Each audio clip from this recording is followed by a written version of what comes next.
Hello friends, good morning সবাইকে। তোমরা সবাই কেমন আছো? আজকে সকাল থেকে খুব বৃষ্টি হচ্ছে। আজকে এছাড়াও অনেক কাজ আছে, তাই তাড়াতাড়ি ঘুম থেকে উঠে বিছানাটা ঠিকঠাক করে চলে গেছিলাম বাথরুমে ফ্রেশ হতে। তারপরে এই দেখো বাথরুম থেকে ফ্রেশ হয়ে চলে এসেছি। এখন হাত মুখ ধুয়ে চলে যাবো মিষ্টির জল খেতে। এখন মিষ্টির জলটা খেতে গিয়ে দেখি দিদার টেবিলের মধ্যে ছাতা মেলে রেখে দিয়েছে। মানে বাইরে বৃষ্টি হয়েছিল, দিদা মনে হয় বেরিয়েছিল, সেই জন্য মানে ছাতাটা শুকানোর জন্য টেবিলের ওপরেই রেখে দিয়েছে। তারপর আমি ছাতাটা নিচে রেখে মিষ্টি জলটা গুলিয়ে খেয়ে নিয়েছিলাম। আর ওদিকে দিদা তাল নিয়েছিল। তাল নিয়েছিল বলতে আমাদের বাড়ির সামনে দিয়ে তাল গিয়েছিল পরশু দিন, সেদিনকে তাল রেখেছিল, তাই আজকে তালের রসটা বের করে নিয়েছে তালের বড়া বানাবে বলে।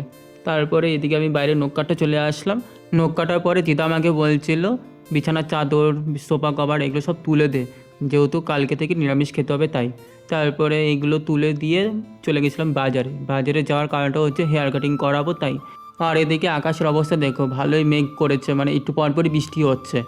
আর আজকে ছিল শ্রাবণ মাসের শেষ সোমবার, অনেকে মন্দিরে গেছে শিবের মাথায় জল ঢালতে। আমি যে এখানে বসেছিলাম, তারপর অমনি দেখি টুম্পার আসছে, মানে আমাদের সন্ন্যাসী বাজারের মন্দির থেকে জল ঢেলে আসছিল বাড়ির দিকে। এই দেখো, তারপর ওদের সাথে কিছুক্ষণ কথা বললাম। কথা বলার মাঝখানে আবার নেমেছে বৃষ্টি। তারপর ওরা তো বাড়ি চলে গেছে। তার কিছুক্ষণ পর আমাকে ডাকছিল চুল কাটার জন্য, তারপর আমি গেলাম, গিয়ে চুল কাটিয়ে চলে আসলাম।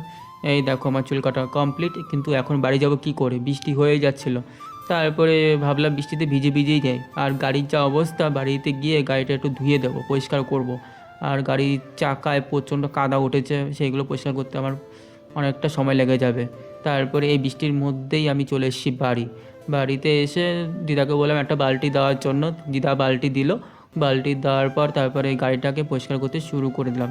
প্রায় ঘন্টাখানেক লেগে গেছে এই গাড়ি পরিষ্কার করতে করতে। অ্যাকচুয়ালি আমাদের বাড়ির সামনে যে রাস্তাটা, এই রাস্তাটা খুবই বাজে, মানে একদম খারাপ পরিস্থিতি, মানে ঠিকও করে না, কিছুও করে না। এর আগে আবার রাস্তা ঠিক করেছিল, 2 মাসের মধ্যে রাস্তা খারাপ হয়ে গেছে। তারপরে এই গাড়ি টাড়ি পরিষ্কার করে চলে গেছিলাম স্নান করতে। স্নান টান করে এসে চলে এসেছি। এখন একটু রেস্ট নেবো বলতে খাওয়া দাওয়া করবো। খিদেও পেয়েছে, সকাল থেকে সেরকম কিছু খাইনি, মিষ্টির জল আর নর্মাল জল ছাড়া। তারপরে এই খেতে বসে পড়েছি। আজকে ভাতের সাথে ছিল চিকেন আর মাছের ঝোল, আলু কাঁচকলা দিয়ে, ডালের বড়া, উচ্ছে ভাজা আর শশা। তারপরে খাওয়া দাওয়া করে চলে এসেছিলাম ওপরে। ওপরে কিছু কাজ ছিল সেই জন্য এসেছি। তারপরে আবার চলে গেছিলাম নিচে। নিচে গিয়ে বিছানার চাদর, সোফা কভার, টেবিল কভার সব এগুলো পেতে দিলাম।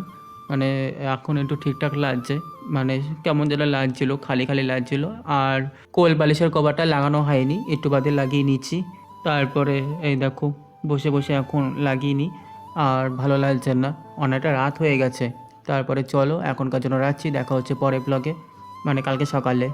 কালকে থেকে 2 দিন পর পর নিরামিষ।